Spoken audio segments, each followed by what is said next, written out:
로마서 12장 생활편 우리가 같이 말씀 통해서 보고 있습니다.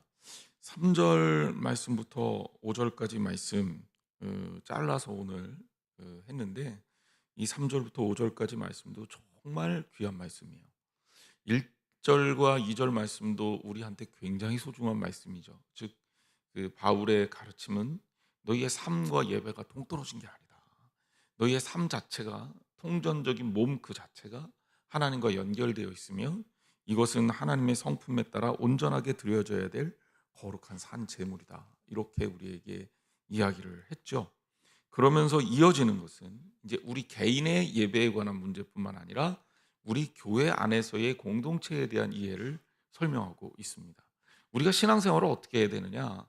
교회 안에서 우리가 신앙생활하면 물론 우리의 삶 전체를 가리키지만 그 중에서도 또 가장 중요한 신앙생활의 부분이 바로 교회 안에서의 성도로서의 삶이에요. 그러니까 성도로서의 삶을 어떻게 가져가야 되느냐, 우리가 어떻게 하나님과 거룩한 관계를 맞이해야 되느냐, 예수를 믿는다는 것이 어떤 거냐, 이거에 대해서 굉장히 뛰어난 통찰력을 가지고 잘 설명해주고 있는 것이 오늘 저와 여러분들이 함께 읽은 로마서 12장 3절부터 5절의 본문이다라고 할 수 있습니다. 말씀을 좀 기대를 가지고 좀 하나하나 살펴보도록 하겠습니다. 먼저 3절 말씀에 보면 내게 주신 은혜로 말미암아 너희 각 사람에게 말하노니, 자, 일단 여기에서 바울의 권위가 어디로부터 나옵니까? 보통 내가 얘기하면 들어. 바울 정도의 카리스마가 있고 존경받는 지도자 같으면 그래도 내가 얘기하면 들어야지. 내가 얘기했으니까 들어야지. 나 같은 사람이 얘기하는 거야. 보통 자기의 어떤 권위, 자기의 학벌, 자기의 상태, 또 뭐 자기의 지적 수준, 이런 거를 앞세워요. 뭐 그럴 수밖에 없죠. 내가 뭐 전공한 게 뭐고, 내가 학위가 어떻게 되고, 내가 얼마나 뛰어난 능력을 가지게 됐는지를 설명을 해야 사람들한테 그게 나름대로 어필이 되거든요. 예를 들자면 여러분, 교양 강좌를 여러분들이 듣는다고 생각해 보세요. 제가 요새 이제 가끔 시간 날 때마다, 요새는 참 좋은 게 유튜브에서 좋은 교양 강좌들이 많이 올라와요. 그래서 이제 교양 강좌를 한두 편씩 보게 되는데, 그냥 이름 모를 사람의 교양 강좌를 듣는단 말이에요. 그랬을 때 꼭 하는 게 있죠. 이 사람 어떤 사람인가 찾아보는 거예요. 과연 이 사람이 그런 이야기를 할 만한 자격이 있는가? 물론 자격이 있으니까 그런 얘기를 했겠지만, 그런 강의를 했겠지만 관심이 가는 건 사실이란 말이에요. 그러니까 이와 같이 우리가 어떤 권위에 기대어서 누구에게 이야기를 한다 그랬을 때 그것이 굉장히 중요한 포인트다라는 겁니다. 저도 목사라는 권위를 가지고 있으니까 여러분들한테 얘기하는 거잖아요. 말씀을 다룰 수 있고, 말씀에 대한 교육을 받았고, 또 말씀을 오랫동안 가르쳤고 설교했기 때문에 여러분들에게 로마서를 가르치고, 우리 교인들이 내가 로마서를 가르치면서 이건 이거고 저건 저겁니다 라고 얘기하면 아 그렇구나 라고 깨닫는 거 아닙니까?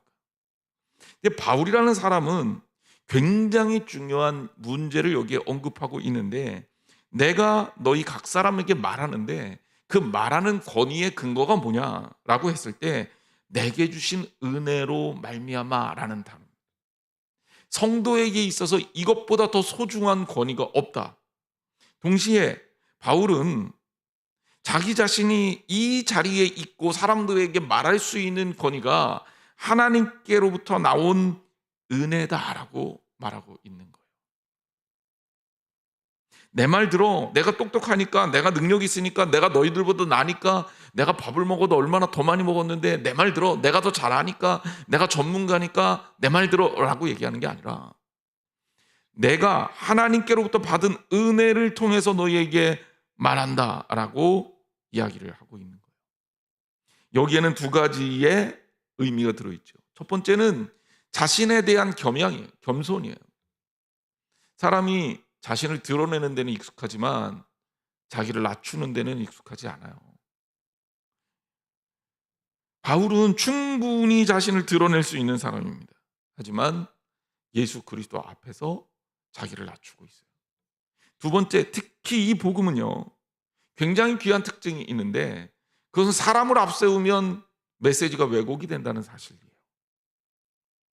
아무리 뛰어나고 아무리 능력 있는 사람이 얘기한다 하더라도 예수 그리스도의 은혜를 통해 말하는 메시지하고는 얘기가 달라요. 유명한 부흥사 무디는 교육을 제대로 받은 사람이 아닙니다. 심지어 초등교육도 제대로 못 받은 걸로 알려져 있어요. 그러다 보니까 소위 우리들 얘기로 무식하죠. 그러니까 설교를 하게 되면 설교하다가 틀리는 말이 너무너무 많이 나왔대요. 상상이 가십니까? 목사가 앞에서 어법이 다 틀려. 단어 구사하는 게 다 틀려. 그리고 앞하고 뒤하고 문맥이 안 맞아. 그런데 놀라운 건 뭔지 알아요? 그 설교를 통해서 수많은 사람들이 은혜를 받았다는 거예요. 그럼 그 능력이 어디서부터 왔겠는가? 예수 그리스도께서 베풀어 주신 은혜로부터 온 거거든요. 그게 권위거든요. 그 사람의 지적 수준과 그 사람의 능력 가지고는 어필이 안 되는데 그에게 역사하신 성령님의 능력이 그로 하여금 뛰어난 부흥사가 되게 했습니다. 그래서 무디는 그가 쓴 책이 없잖아요. 책을 쓴다는 것은 연구하고 공부하지 않으면 쉬운 게 아니거든요. 누가 대필해 주면 모를까. 실제로 무디가 설교할 때 어떤 평신도 하나가 앉아서 하도 많이 틀리니까 몇 번 틀렸는지 셌대요. 한 번 설교할 때. 그랬더니 뭐 수도 없이 나오는 겁니다. 그게 뭐 한 40회가량 나왔다 그러죠. 1시간 설교하는데 40회가량이 틀린 게 나온 거죠. 그러니까 얼마나 우습게 여겼겠습니까? 근데 그 자리에 앉아 있는 사람이 은혜를 받은 사람들이 있고 그 틀린 거 센 사람은 은혜를 100%못 받았죠. 그래서 여러분 앞으로 제가 틀리더라도 세지 말란 얘기를 하는 건 아니에요. 별로 그런 마음으로 설교를 들으면 안 된다는 거죠. 물론 제가 안 틀리려고 애쓰지만 서로 이게 가끔 나는 이렇게 얘기했는데 말이 다르게 나가는 경우가 있더라고요. 예, 그거 가지고 흉보지 마세요. 자, 근데 바울은요 철저하게 자기의 권위를 은혜에 두고 있다. 그러니까 두 가지라 그랬잖아요. 첫째는 겸손함이고 두 번째는 이 말의 능력이 하나님으로부터 온다라는 것을 확실하게 알고 있는 거예요. 우리 성도의 능력이 어디에서 오느냐? 우리도 세상 사람들처럼 그런 학식이나 뭐 지식이나 혹은 위치에서 오는 어떤 권위나 명예나 이런 것에서 내가 당신들에게 이야기한다고 생각하면 사실 우리는 제약 상황이 많을 거예요. 하지만 여러분 우리가 과감하게 그리고 담대하게 예수 그리스도를 증거할 수 있는 이유는 어디에 있습니까? 바로 우리의 권위가 우리 주님께서 주신 은혜로부터임을 여러분 기억하시기를 주님의 이름으로 축원합니다. 그래서 우리가 담대하게 전할 수 있어요. 담대하게. 그래서 우리가 부끄러움 없이 전할 수 있어요. 그래서 나보다 똑똑한 사람, 나보다 윗사람한테도 얼마든지 복음을 증거할 수가 있습니다. 자, 그러니까 나만 장군에게 충고했던 사람은 계집종이에요. 계집종의 이야기를 통해 그가 치유받을 수 있었고요. 로마의 수많은 귀족들을 움직였던 것이 종들이었다고 해요.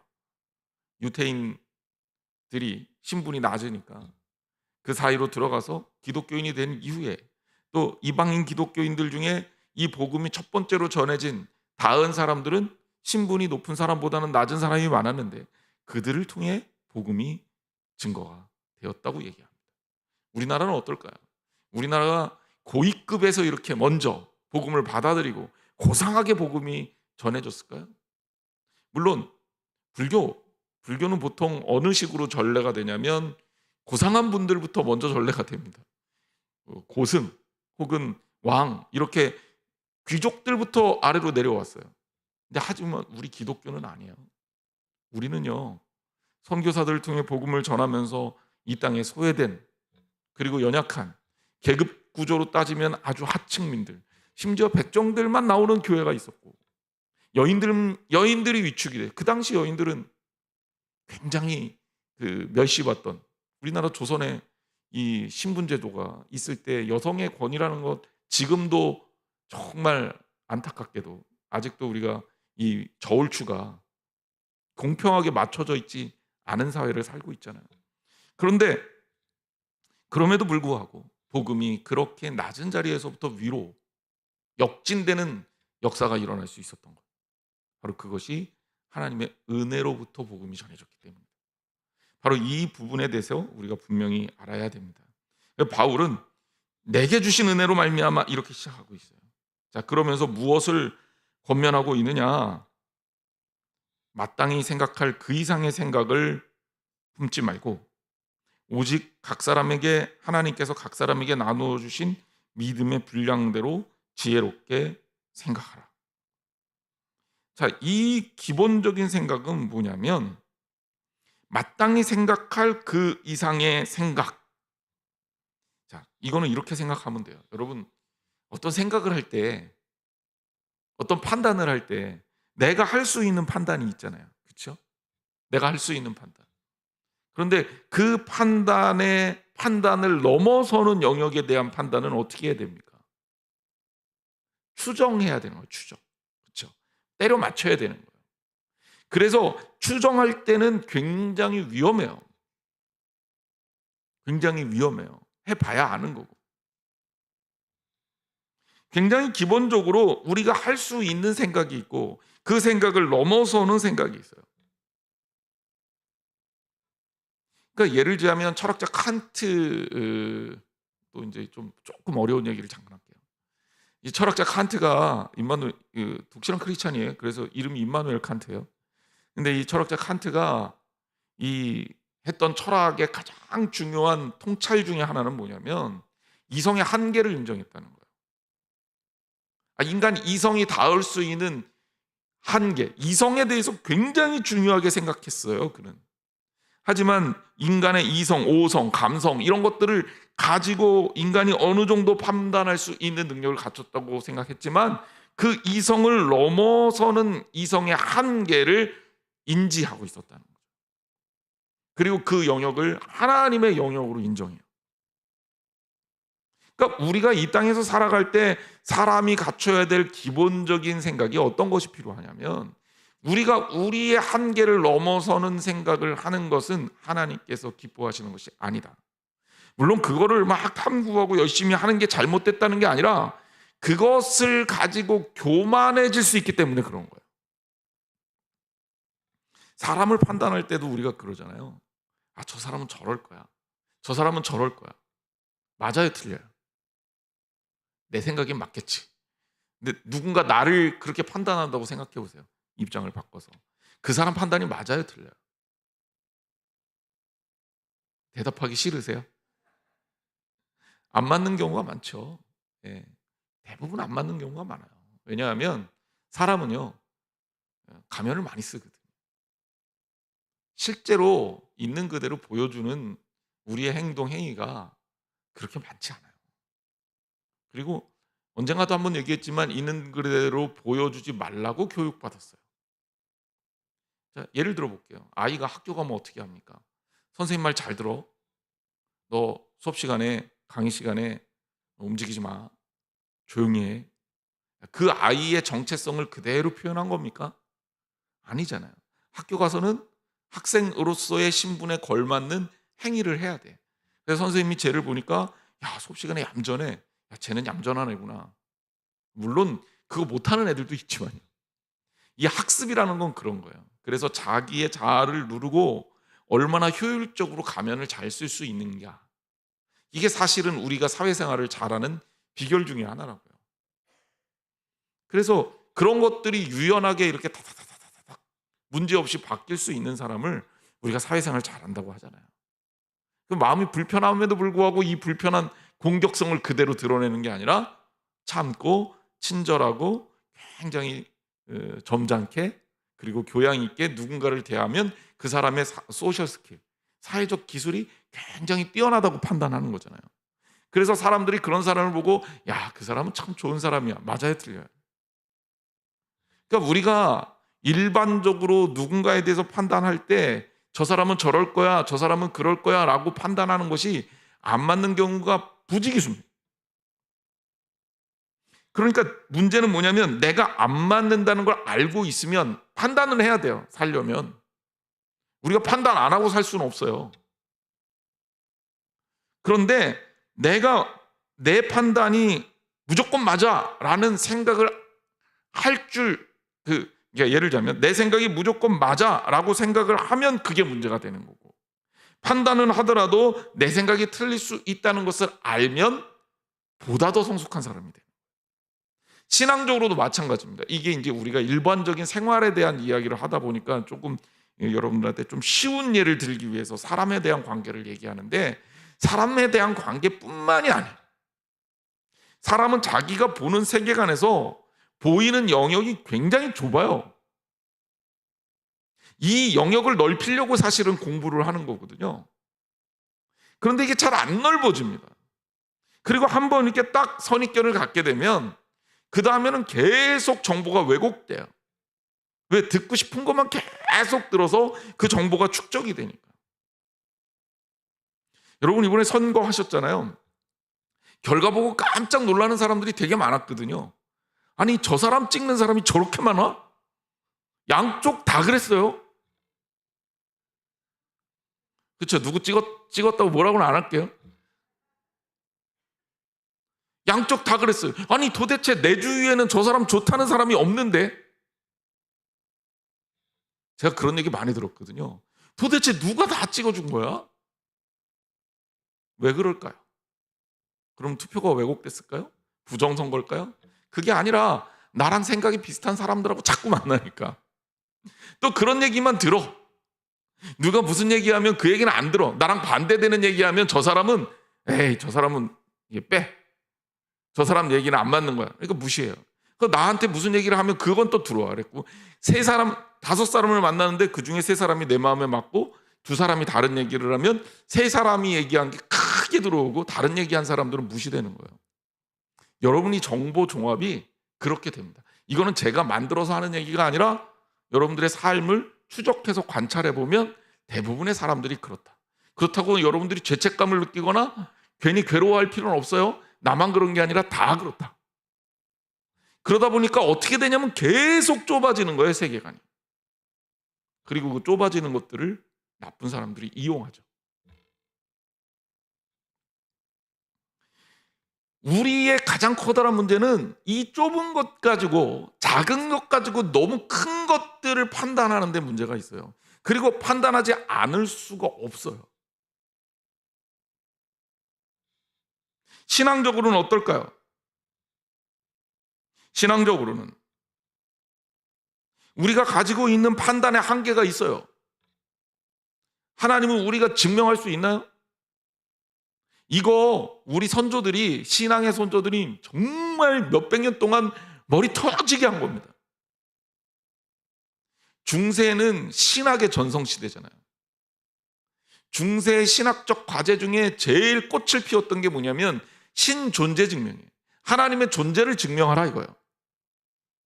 그래서 굉장히 머리 좋은, 오늘날로 따지면 최고의 두뇌들이, 그때는 공부 잘하면 다 신학대학 갔으니까, 신학대학에 가서 신학과 인문학 철학을 공부하면서 그쪽으로 모든 에너지를 다 들여서 하나님의 존재를 증명하는데 모든 방법과 에너지를 다 썼어요.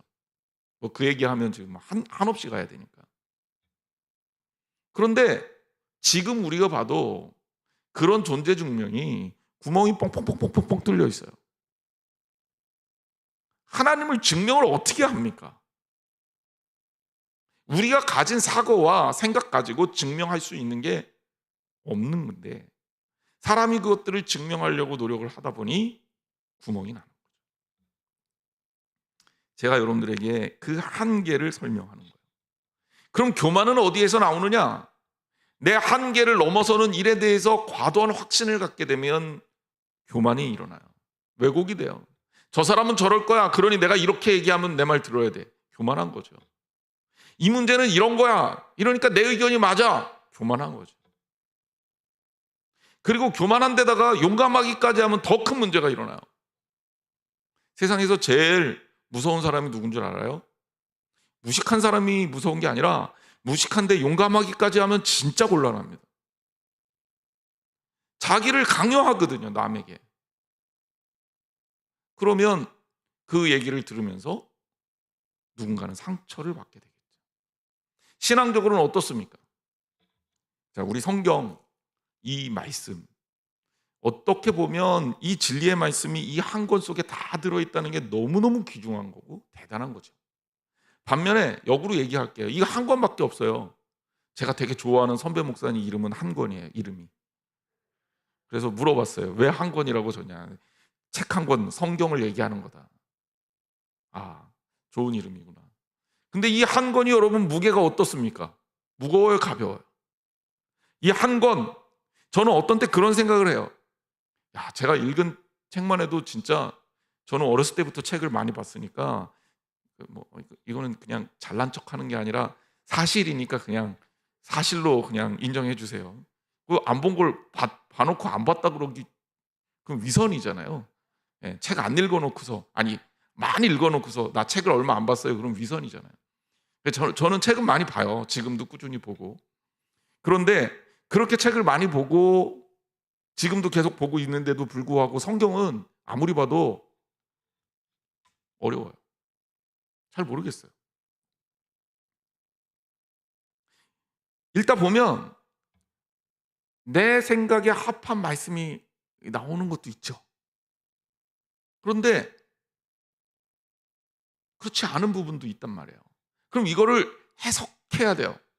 어떤 말씀입니까? 물론 깊이 들어가면 이게 다 통해요. 성경이 가지고 있는 아주 귀한 능력이에요. 그런데 성경을 어슷하게 아는 사람들이, 심지어 자기가 다 알 수 있다고 착각하는 사람들이, 자, 성경은 계시예요. 계시라는 말은 제가 늘 반복해서 얘기하지만 사람의 지식을 가지고 쓴 책이 아니라는 거예요. 계시의 기본은 뭐냐면 하나님의 생각이 옮겨진 거죠. 그래서 성경을 기록된 계시라고 말해요. 하나님이 성경을 통해서 우리에게 말씀하시는 거예요. 그러니까 성경을 열심히 분석해서 내가 완벽하게 이해했고 그렇기 때문에 나는 성경에 통달했어 이렇게 얘기하는 사람일수록 성경에 대해서 잘 모르고 있는 사람일 가능성이 아주 높아요. 저는 그런 사람들이 성경에 대해서 엄청난 왜곡을 하는 경우를 수도 없이 봤습니다. 자기가 보혜사래. 자기가 성경에 다 통달해갖고 나는 성경 박사래. 성경을 외우는 거하고 성경을 아는 거하고 또 달라요. 성경을 외운다고 해서 그 사람이 성경을 아느냐? 여러분 어떻게 생각하세요? 상관없는 얘기입니다. 사탄이 예수님을 시험할 때도 성경 구절을 가지고 시험해요. 말씀에 이렇게 나왔으니까 너 이거 맞다 이거지. 내 말이 맞다. 자기 논리를 위해서 성경을 인용하는 태도는 올바른 태도가 아닙니다. 많은 사람들이 그렇게 할 수 있어요. 내가 이런 얘기를 하는데 내 의견을 위해서 성경을 인용해요. 그러니까 너 내 말 들어 이렇게 얘기하면 그거야말로 성경을 왜곡하는 거예요. 성경의 가장 중요한 기본적인 부분은 뭐냐? 성경이 말씀하시는 바를 들어야 돼요. 우리가. 누군가 저에게 설교를 어떻게 준비하냐, 또 설교를 뭐라고 생각하냐, 그런 질문을 할 때 제가 이런 얘기들을 합니다. 기본적으로 설교는, 그리고 성경을 가르치는 것은 성경의 이야기들을 전달하는 것.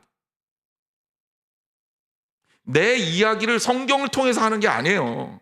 성경이 하는 이야기를 내가 전달해야 된다고. 주객이 바뀌면 안 되잖아요. 그러니까 내 생각, 내 머릿속에 있는 생각을 위해서 성경을 인용하면 성경을 아는 게 아니라 성경을 왜곡시키는 거예요. 그러니까 성경이 이야기하는 말씀이 뭘까를 봐서 그것들을 전달해야죠. 자, 여기 본문도 마찬가지 아닙니까? 바울이 얘기한 대로 마땅히 생각할 그 이상의 생각을 품지 말라. 그럼 성경이 이 이야기를 하는 이유가 뭘까요? 많은 사람들이 자기 자신의 이게 얘기가 맞아. 내 판단이 맞아. 아닌데. 그러면서 심지어 성경도 인용하는 거예요. 사탄이 그런 방법을 쓴 거예요. 오늘날 이단들이 그런 방법을 쓰는 거예요. 이단들이 뭐라고 사람들한테 얘기합니까? 믿는 사람들한테 성경 공부한다고 사람들 꼬셔가요. 성경 공부가 아니에요. 그거는 성경의 문구를 이용해 갖고 사람을 미혹하는 잘못된 왜곡된 가르침이죠. 그건 뭐 사실 수준도 낮아요, 알고 보면. 왜냐하면 성경의 원어들이나 성경의 본문에 대한 깊은 이해가 있을 리가 없습니다. 그러니까 말도 안 되는 해석이 너무너무 많이 나와요. 예를 들자면 신천지 같은 경우도 진짜 유치해서 못 봐줍니다. 그런데 교인들은 성경 구절이 많이 나가니까 성경 구절이 구절로 풀어요. 그러니까 위험한 얘기가 뭐냐면 말씀이 말씀으로 풀린다, 이런 거 위험한 거예요. 그게 대부분 진짜 말씀이 말씀으로 풀리는 게 이 구절 자체는 틀린 말이 아니지만 그걸 가지고 성경 구절을 하면서 말씀을 갖다가 이 말씀 저 말씀 막 붙여놓잖아요. 그럴듯하죠. 그거는 무슨 얘기든지 다 조작할 수가 있어요. 여기 얼마나 많은 구절이 나오겠습니까? 성경 전보시는 분들도 있잖아요. 성경을 이렇게 기도하고 하나님 내게 귀한 말씀을 주십시오. 이렇게 딱. 그래서 이랬다는 거 아닙니까? 내가 어떤 아내가 남편하고 싸우고 정말 이 남자라 내가 살아야 되나 말아야 되나 그러다 고민하다가 말씀을 쫙 폈어요. 그랬더니 딱 눈에 들어오는 그 구절이 지금 있는 남편은 내 남편이 아니니. 이게 이혼하라고 주신 말씀이고. 이게 그 위험한 거죠. 저는 이제 실제로 어떤 목사님한테 간증을 듣고 그 목사님은 그 해석을 우습게 얘기한 거예요. 그게 그럴 리가 없지만 자기는 그렇게 해서 위로를 받았다는 거죠. 미국에서 만난 목사님이에요. 공부하다가 미국으로 유학을 오는데 비자가 안 나오더래요. 그러니까 요즘은 어떤지 모르겠는데 저희 미국 유학 갈 때만 해도 비자 나오기 진짜 어려웠거든요. 돈이 없으면 비자를 안 내줘요. 미국 가서 목사님들이 안 오는 사람들이 너무 많으니까. 1차, 2차 비자가 떨어지면 3차인 거의 안 된다고 보면 돼요. 처음에 합격하지 않으면 비자가 나오기가 어렵습니다. 저는 머리를 써서 비자를 낼 때 이제 군인 신분으로 비자를 내서 좀 수월하게 받았는데 하여튼간 그 목사님이 1차 비자 떨어지고 2차도 비자가 떨어져서 학교는 어플라이해서 어셉션 됐는데 이제 받겠다. 너 유학 와라. 이렇게 학교에서 받아줬는데 대사관에서 비자가 안 나오는 거예요. 3차 비자를 앞두고 정말 하나님한테 간절히 기도했대. 저 유학 가야 됩니다. 그리고 성경을 딱 폈는데 한 비자가 와서 이런 성경 구절이 야 이제 되겠구나. 가서 비자를 냈는데 됐다고 저한테 간증을 그렇게 하시더라고요. 근데 물론 하나님이 그런 계기를 통해서 용기를 주시고 그리고 힘을 주신 것도 맞죠. 하지만 기본적으로 성경 해석은 그렇게 하면 큰일 납니다. 그렇게 하는 거 아니죠. 그거는 토정 비결 볼 때나 그렇게 하는 거죠. 우리가 가지고 있는 생각, 그 생각이 성경보다 앞서면 그게 큰일이란 말이에요. 절대 그러면 안 돼요. 그러므로 어디서 성경 공부한다고 섣불리 막 그렇게 쫓아다니면서 배우지 마세요. 심지어 유튜브에서도 영상을 보더라도 제대로 된 영상을 봐야 돼요. 저도 이제 성경 관련한 영상을 이렇게 보는데 어떤 영상은 말도 안 되는 영상을 거기다가 가르치고 있어요. 이제 위험합니다. 아무거나 막 배우면 큰일 나요. 근데 어쨌든 우리가 기본적으로 하나님 말씀을 대하는 태도 그리고 성도로서의 삶의 태도 가장 기본적인 거는 하나님께서 내게 허락하신 분량이 있고 이 분량 안에서 지혜롭게 판단하고 지혜롭게 생각해야 된다라는 것을 바울이 이야기하고 있는 거죠. 이것이 아까도 얘기했지만 교회를 이루는 가장 기본적인 요소 중에 하나예요. 자, 이것이 뒤에 4절과 5절로 이어지는데 자, 보세요. 믿음의 분량대로 지혜롭게 생각하라 그랬잖아요. 믿음의 분량이라는 것은 뭡니까? 그리스도 안에 있는 믿음, 구원에 이르는 믿음, 하나님께서 우리에게 그 은사와 다양한 우리에게 주신 역할, 그 역할을 잘 감당해서 지혜롭게, 이 지혜롭게는 소프로네인이라는 단어인데 헬라어예요. 그냥 머리가 좋게 이런 뜻이 아니에요. 이 지혜롭게라는 단어는 건전하게, 겸손하게 이런 뜻입니다. 그러니까 지혜라는 단어를 그 당시 헬라 철학에서는 뭐라고 표현하고 있냐면, 이거는 이제 신학적인 용어라기보다는 헬라 철학에서 쓰는 용어인데, 한마디로 지혜란 뭐냐? 자신을 제대로 바라보는 것. 이게 지혜예요. 그러니까 지혜로운 사람은 어떤 사람이냐? 나를 아는 거죠. 그래서 너 주제를 알아라, 뭐 이런 표현 쓰잖아요. 나를 잘 이해하고 있는 것, 이게 지혜란 말이에요. 그러니까 이런 생각에 확장해서 이 말씀을 생각해 보면, 우리가 하나님 말씀 앞에서, 그리고 사람들 앞에서, 교회라는 공동체 안에서 겸손하게 정확하게 내 위치를 파악하고 하나님께서 주신 믿음의 분량대로 일해야 된다라는 거죠. 고린도 교회의 문제하고도 또 로마 교회의 문제하고도 이런 것들이 다 있어요. 이 초대교회에 소위 말해서 은혜를 너무 많이 받다 보니까 이 감정적으로 은혜에 도취돼 버리는 거예요. 이걸 우리가 신학적으로는 열광주의라고 표현합니다. 이 열광주의가 끝이 늘 문제가 생겨요. 왜냐하면 오버하니까, 교만해지니까, 판단하니까. 그래서 사람이 중요한 게 아니라 그 사람을 통해서 나오는 성령이 중요하고, 사람이 중요한 게 아니라 그 사람의 입술을 통해서 증거되는 말씀이 중요한 거예요. 그러니까 늘 언제나 말씀이 먼저 가야 돼요. 성경 해석은, 성경에 대한 말씀은 목사의 권위가 우선이 아니라 성경의 권위가 우선이에요. 그리고 목사는 성경을 잘 읽어주고 해석해주는 통로자 역할만 하면 되는 거예요. 내가 특별한 능력이 있어서 뭐 더 잘 전달할 수는 있겠죠. 그러니까 본질은 전달이에요. 그래서 특히 목사가 능력 있다 얘기하면 그 능력이 솔직히 어떤 겁니까? 예수님께로부터 다 나오는 거 아니에요.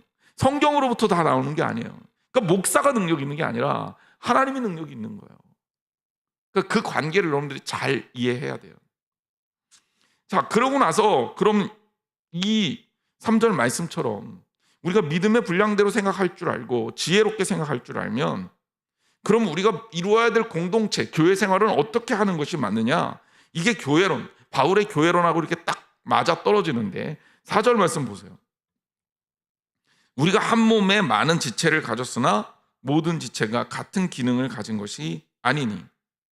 5절, 이와 같이 우리 많은 사람이 그리스도 안에서 한 몸이 되어 서로 지체가 되었느니라. 아멘. 우리가 교회라는 것, 성도라는 공동체는 한 몸에 많은 지체를 가진 것과 같은 거예요. 자, 우리가 몸이라는 몸이 있죠, 인체가. 근데 이런 비유가 그 당시에 이 헬라 철학자들 사이에는 사람의 몸을 비유로 해서 예를 많이 들었어요. 그러니까 바울이 그 영향을 받은 거죠. 그리고 그 사람들이 그 시대의 문화적 용어를 많이 쓴 거예요. 그러니까 그 시대의 비유라고 생각하면 돼요. 예를 들자면 성경에 왜 양에 관한 비유가 많이 나오잖아요. 근데 우리는 양이 익숙하지 않잖아요. 그죠? 양고기도 이렇게 많이 먹는 문화가 아니고. 그러니까 우리는 조금 이해가 안 되는 부분들이 있는 거죠. 그 시대를 이해하기 위해서는 목축, 목양의 생활을 이해할 필요가 있는 거예요. 유목하는 신앙생활을. 그래서 본문도 마찬가지입니다. 그 당시에 이 철학적 사고방식에 그런 사람의 몸을 비유로 하는 경우가 많은데, 이 몸은 우리가 이제 금방 직관적으로 해석할 수가 있어요.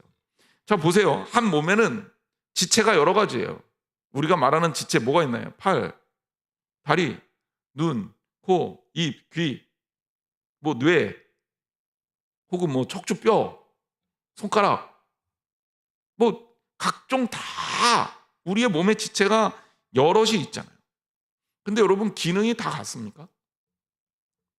다 다르죠. 손이 잘할 수 있는 거 있잖아요. 근데 내가 물을 마시려고 귀에다가 막 물을 들이부으면 귀가 물을 먹습니까? 야, 나는 진짜 잘할 수 있거든. 그러니까 귀에다가 음식을 넣어줘. 그럼 내가 귀로 먹을게. 이게 말이 안 되잖아요. 귀는 듣는 용도로 하나님께서 지으신 거예요. 입은 먹고 씹는 용도로 하나님께서 우리에게 만들어 주신 거예요. 각 필요에 따라 지체를 주셨단 말이에요. 그리고 이게 바로 교회다라는 겁니다. 여러분들은 다 다르잖아요. 같지 않잖아요. 비슷한 부분이 있죠. 하지만 똑같은 부분은 없어요.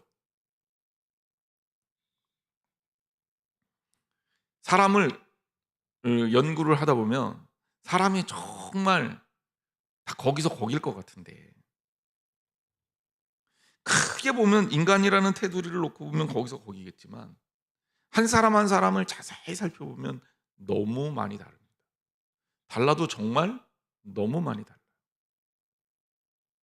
그래서 우리가 하는 흔한 실수 중에 하나가 뭐냐면, 저 사람도 내 생각하고 비슷할 거야 라고 해서 그냥 쉽게 이야기하고 행동하는데 그게 아닌 경우가 참 많죠. 사람들마다 잘하는 게 다 다릅니다. 누구는 말하는 걸 잘하고, 누구는 듣는 걸 잘하고요, 누구는 뛰는 걸 잘하고요, 누구는 가만히 있는 걸 잘하는 사람도 있어요. 모든 직체가 같은 직분을 가진 것도 아니다. 여기에 직분이라는 말을 우리가 이제 뭐 교회 안에서 얘기할 때 직분하면 집사, 권사, 장로 뭐 이런 것들을 직분으로 이해합니다. 좁은 의미에서 마찬가지. 근데 여기에 프라시스라는 말이에요. 직분이라는 게. 이거는 행하는 거, 활동하는 거, 기능을 얘기하는 거, 기능. 그러니까 같은 직분을 가진 것이 아니다라는 얘기는 그냥 풀어서 얘기하면 우리가 다 똑같은 기능을 갖고 있지 않다라는 거예요. 같은 기능을 갖지 않았다. 그 기능이 다 다르잖아요. 행동이 다르다는 거예요. 쓰임새가 다르다는 거예요. 하나님 여러분들에게 은사를 줄 때도 은사를 다 다르게 주신다는 거예요. 그러니까 내가 잘할 수 있는 것들을 남한테 강요해서 그것 가지고 다른 사람을 판단하지 말라는 거예요.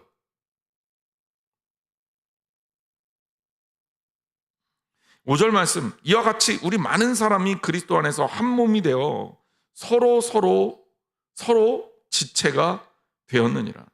자, 우리 몸을 하나님께서 다 따로따로 연결해 주셨죠. 손과 발, 필요 없는 기능이 없어요. 우리 몸에 필요 없는 것들이 없어요. 다 쓸모가 있단 말이에요. 그래서 이런 것들을 하나님께서 다 주셨죠. 그래서 이 모든 것들을 다 연결해서 하나님께서 뭘 하셨습니까? 몸을 만드셨잖아요. 교회도 그거랑 똑같다는 거예요. 건물마다 서로 연결해서 주 안에서 성전이 되어간다. 에베소 2장 21절 말씀이에요. 각각 우리는 독립체지만 우리가 또 이렇게 연결이 되면 하나의 하나님의 성전이라는, 주님의 교회라는 믿음의 공동체를 이루는 겁니다. 그러니 제가 늘 얘기하지만 우리가 서로 조금 다른 거는, 다른 것이 축복입니다. 똑같기 때문에 누릴 수 있는 축복보다 다르기 때문에 누릴 수 있는 축복이 훨씬 더 많아요. 예를 들자면 저희 아내랑 저는 김치를 먹는 식성이 완전히 달라요. 저희 아내는 딱 김치를 담가서 식기 전까지 먹어요. 저는 쉬면서부터 먹어요. 그래서 우리는 김치를 끝까지 먹습니다. 다르기 때문에 누릴 수 있는 축복이죠. 우리가 조금만 생각해 보면 이런 것들이 참 많아요. 우리가 다르다고, 나랑 다르니까 다른 사람을 비판하고 다른 사람을 뭐라고 하지 말고, 다르기 때문에 합했을 때는 굉장히 풍요로워지는 거예요. 제가 제일 식당 가서 싫은 게 통일을 하는 거거든요. 짜장면 통일, 짬뽕 통일. 저는 그거 되게 싫어요. 뺏어 먹을 충동을 못 느끼는 거죠. 나눠 먹어야 될 이유가 없는 거죠. 나 먹는 거 똑같이 먹는데 얼마나 재미없습니까? 다양함 속에 우리는 풍성함을 누릴 수 있는데 그 권위를, 그 기회를 포기하는 것 아닙니까? 우리 안에서도 하나님께서 이렇게 다르게 만드신 이유가 있을 거라고요. 야, 너희들 다 똑같이 생겨서 똑같은 은혜를 줄 테니 똑같은 은사를 받고 똑같이 나를 섬겨. 이것보다는 다 다른 너희가 하나의 공동체를 완전하게 이루어내는 것을 주님께서 기뻐하신다는 거예요. 그래서 뭐라 그래요? 서로 지체가 되었다. 4절과 5절의 말씀을 다시 한번 정리를 합니다. 그냥 요 얘기하고 이제 마칠게요. 첫 번째 중요한 건 뭐냐면 통일성이에요. 통일성. 하나님 안에서 우리가 한 몸이다라는 거예요. 지체가 다르지만 우리는 하나의 몸으로 연결돼 있어요. 이거를 나무로도 설명하고 몸으로도 설명하는 거예요. 나무로 설명하면 주는 그리스도시고 우리는 뭐예요? 가진 거죠. 그래서 다 연결돼 있어. 그래서 우리는 다 통해. 예수 그리스도 한 분으로 다 통해. 같은 피를 나눴단 말이에요. 제가 어렸을 때 아버지한테 물어봤어요. 아버지, 우리 조상님들은 어떤 분이 주로 많았어요? 우리 조상님들 중에 출세하신 분은 누가 있나요? 하도 가면 선생님들도 그렇고 어디 이씨 이래갖고 양반이다 상놈이다 이렇게 따지고 그러니까 진지하게 물어봤어요. 근데 우리 아버지가 뭐라고 대답을 하시냐면, 야, 너 이제 그런 거 따지지 마. 우리는 예수 그리스도의 피로 나누어진 가문이야. 이제 이렇게 얘기를 하시는 거예요. 너희 할아버지가 예수님을 믿고 장로가 되고 그리고 우리는 다 예수 믿는 집안이 됐기 때문에 더 이상 그런 거 따지는 거 무의미해. 근데 궁금하잖아요. 그래서 결국은 알아냈죠. 제가 누굽니까? 또 뒤져갖고 또 찾아봤죠. 유명하신 분이 누가 있는지. 그래서 다 알아봤어요. 근데 궁금증은 풀렸는데, 근데 아직도 잘 모르겠는 게 이 파는 어디에 속했는지 안 가르쳐 주셔요. 내가 지금 다음번에 가면 꼭 물어봐야 되는데. 예. 근데 중요한 건 뭡니까? 우리 다 다르잖아요. 다르지만 예수 그리스도의 피로 하나가 된 거잖아요. 우리가 세상적 기준으로는 달라요. 하지만 그리스도 안에서 우리는 하나라는 것. 이 통일성을 여러분이 꼭 기억하시길 바랍니다.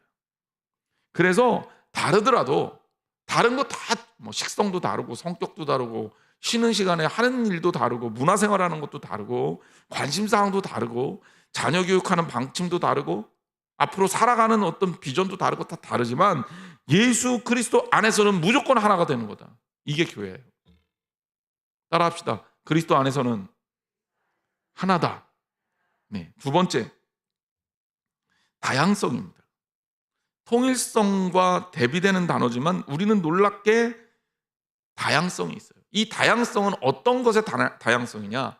아까 얘기했지만 기능의 다양성이에요. 기능의 다양성. 여러분들이 하나님 앞에 충성할 때 여러분들이 어떤 모습으로 하나님께서 일하시건 하나님이 필요한 대로 그 역할을 해주면 되는 겁니다. 진짜 사람의 몸이 신비한 게 뭔 줄 알아요? 제가 요즘 하여튼 관심이 있어서 이 유전이나 DNA에 대해서도 조금씩 그냥 상식적으로 공부를 해보면 우리 몸의 세포들이 이 손에 있는 세포나 다리에 있는 세포나 똑같아요. 근데 이 세포가 손으로 가면 손의 역할을 하고 이 세포가 다리로 가면 다리의 역할을 하는 거죠. 우리 장기도 그렇대요. 그래서 여러분 큰 수술 받을 때 그거 모자르면 여기 있는 거 떼다 붙이잖아요.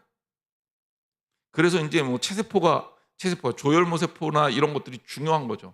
뭐냐면 어렸을 때 태어날 때 그 줄기세포라고 얘기하는 이 줄기세포를 잘라서 붙이면 다 그걸로 바뀐다는 거예요. 그 줄기세포가 만능세포잖아요. 그 얘기는 뭐냐면 여러분들이 하나님 필요에 따라서 하나님이 쓰신다는 얘기예요. 우리 인체가 그렇게 돼 있어요. 정해져서 나온 게 아니라 하나님이 원하시는 자리에 여러분들을 쓰시면 가서 그 역할을 하면 된다는 거예요. 이게 뭐냐? 이게 교회예요. 그래서 우리는 다양하다. 다르다. 다르기 때문에 하나님께서 주시는 축복이 우리 안에 있는 거다. 그러니까 나 왜 이렇게 다르지? 다른 사람하고 속상해할 필요 없어요. 하나님이 그 다름을 통해서 일하셔요. 은사를 주실 때도 똑같은 은사를 주시는 게 아니라 각기 다른 은사를 주신다는 거죠. 그럼 하나님께서 주시는 그 은사대로 일하면 됩니다. 이게 팀이잖아요. 우리 교육자들하고 제가 성격 검사를 한 2차례, 3차례, 최근에도 한번 진지하게 이제 성격에 관한 공부를 하고 책도 읽고 그리고 발제도 하고 그리고 성격 검사하고 평가도 하고 했는데 성격이 다 달라요.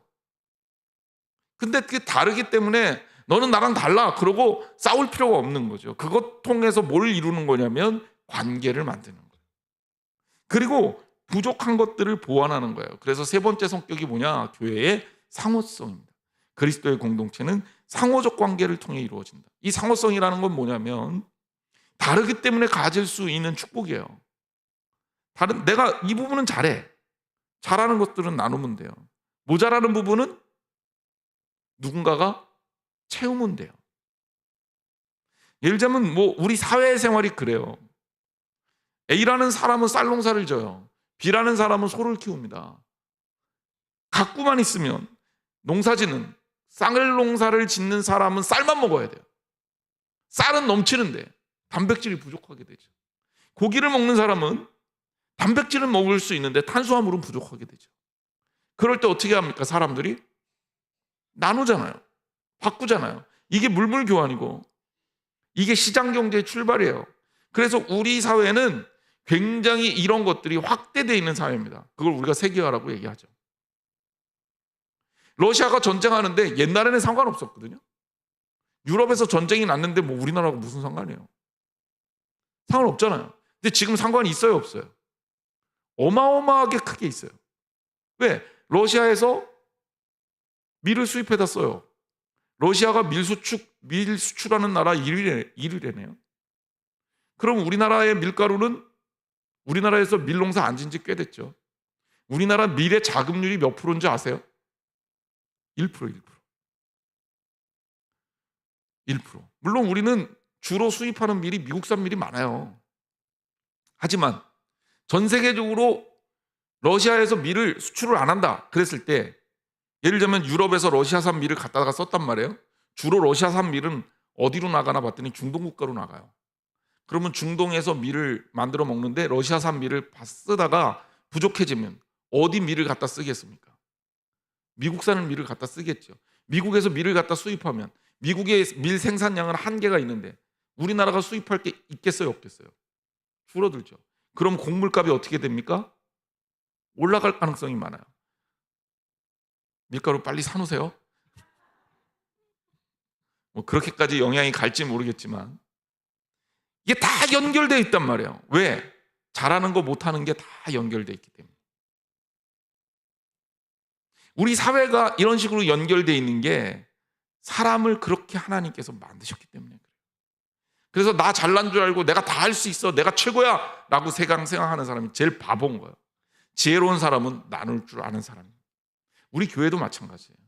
우리 교회 성도들이 그렇기 때문에 하나가 될 필요가 있어요. 그렇기 때문에 기능적으로 내가 잘하는 거, 내가 못하는 것들을 나를 잘 알고, 지혜가 뭐라 그랬어요? 나를 잘 아는 거, 나를 잘 관찰하는 거, 이게 지혜란 말이에요. 내가 부족한 부분들을 채울 수가 있는 거죠. 그래서 우리가 우리 공동체가 끈끈해지려면 이런 통일성과 다양성과 그리고 상호성이 유지가 돼야 된다. 이게 이제 4절과 5절에 나와 있는 교회론의 비결입니다. 다시 정리할게요. 첫 번째 뭐라고요? 통일성. 예수 그리스도 안에서 우리는 뭐다? 하나다. 하지만 우리는 그럼에도 불구하고 개개인은 같아요, 달라요? 다르다. 이 다름을 이용해서 우리는 뭘 만들어요? 상호관계를 만드는 거예요. 서로가 서로를 돕는 상호성을 갖게 되는 거죠. 통일성과 다양성과 상호성이 믿음이 있는 우리 교회 공동체 안에 이 로마서 12장 4절과 5절에서 우리에게 주고자 하는 메시지예요. 너희는 이렇게 살아라는 거예요. 교회를 이룬다면 바로 이 통일성과 다양성과 상호성을 생각하고 이 안에서 하나님께서 기뻐하시는 아름다운 공동체를 만들고 누리라는 겁니다. 우리 사랑하는 성도 여러분들이 주 안에서 더욱더 뜨겁게 그렇게 믿음 안에서 행복하시기를 주님의 이름으로 축복합니다. 기도하겠습니다.